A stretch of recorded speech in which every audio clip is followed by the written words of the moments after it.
नमस्कार, मैं हूँ विशाल शर्मा। आप सभी का स्वागत है और आप देख रहे हैं ए टू जेड क्राइम न्यूज़, सच के सिवा कुछ नहीं। आज का मुद्दा है देश का अब तक का सबसे बड़ा बैंक घोटाला।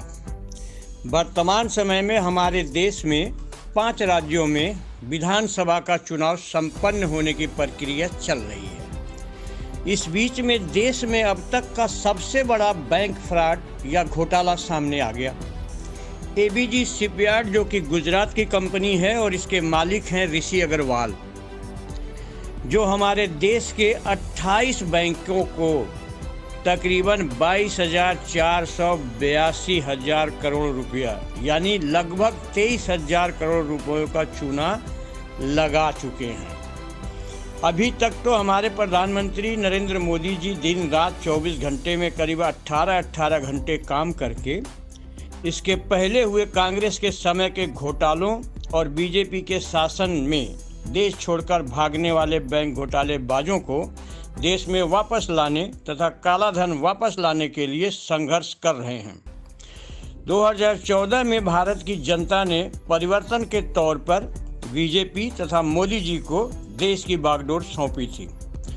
वर्ष 2019 में भी जनता ने पुनः मोदी जी को देश की चौकीदार वाले मुद्दे पर फिर से 5 साल के लिए सत्ता सौंप दी। मोदी जी लगातार संघर्ष कर रहे हैं कि करीब 9,000 करोड़ रुपए लेकर भागने वाला विजय माल्या इंग्लैंड से किसी तरह वापस आ सके। इसके लिए मोदी जी वर्ष 2014 से लगे हुए हैं।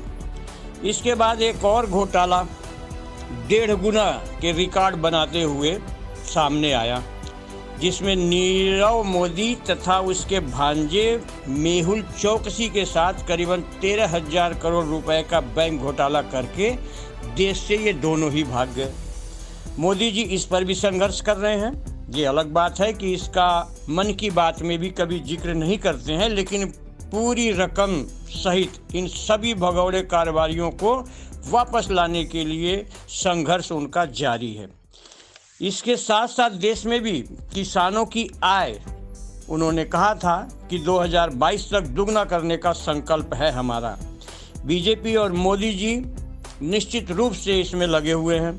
ये अलग बात है कि सरकारी आंकड़े यह बता रहे हैं कि हमारे देश में किसानों की प्रति किसान प्रतिदिन की आमदनी सिर्फ 27 रुपये मात्र है, जबकि प्रति किसान कर्ज की रकम 14,000 रुपये है। ये आंकड़ा है हमारे किसान भाइयों के लिए, जिनकी आय 2022 में दोगुना होने जा रही है।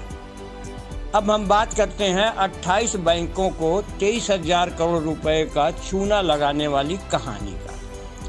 दरअसल ऋषि अग्रवाल, इनकी जो कंपनी है वो एबीजी शिपयार्ड है।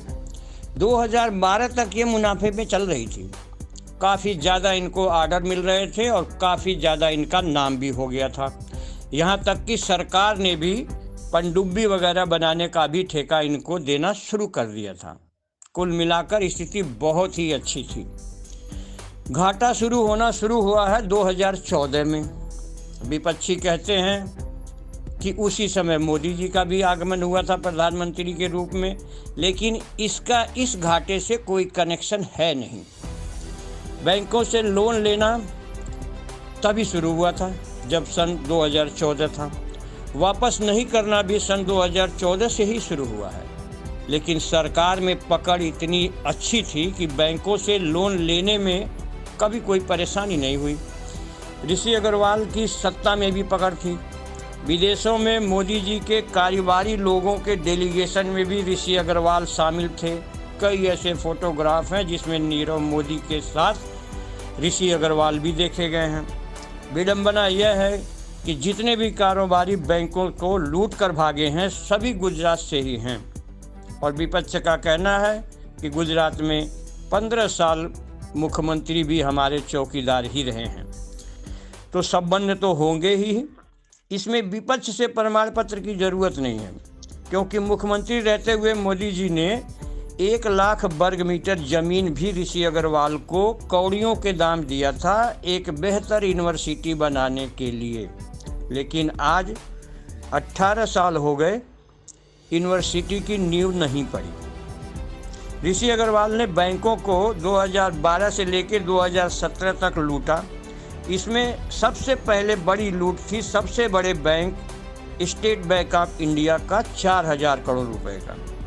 लोन वापस नहीं करने पे 2017 में स्टेट बैंक ऑफ इंडिया ने सीबीआई को एक रिपोर्ट सौंपी थी और उसमें बताया था कि हमारे जो है 4000 करोड़ रुपए ऋषि अग्रवाल वापस नहीं कर रहे हैं, तो इनकी रिपोर्ट दर्ज की जाए। सीबीआई ने एफआईआर की इजाज़त मांगते मांगते आज 4 साल हो गए, लेकिन उन्हें इजाज़त नहीं दी गई थी।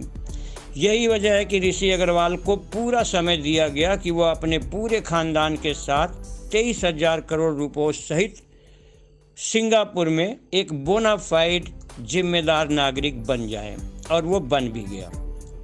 पिछले कई वर्षों से ऋषि अग्रवाल सिंगापुर का नागरिक है और सिंगापुर में ही जीवन यापन कर रहा है।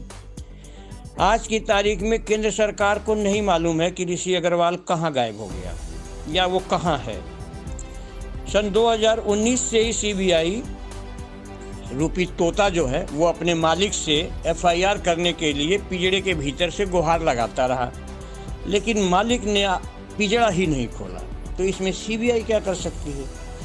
यानी अब कह सकते हैं कि यह भी गुजराती अपने पूर्ववर्ती भगौड़ों विजय माल्या, नीरव मोदी, मेहुल चोकसी की तरह सबसे बेहतर रिकॉर्ड बनाते हुए सरकार की नाक के नीचे से 23,000 करोड़ रुपए 28 बैंकों को चूना लगाकर सिंगापुर में चैन से जी रहा है।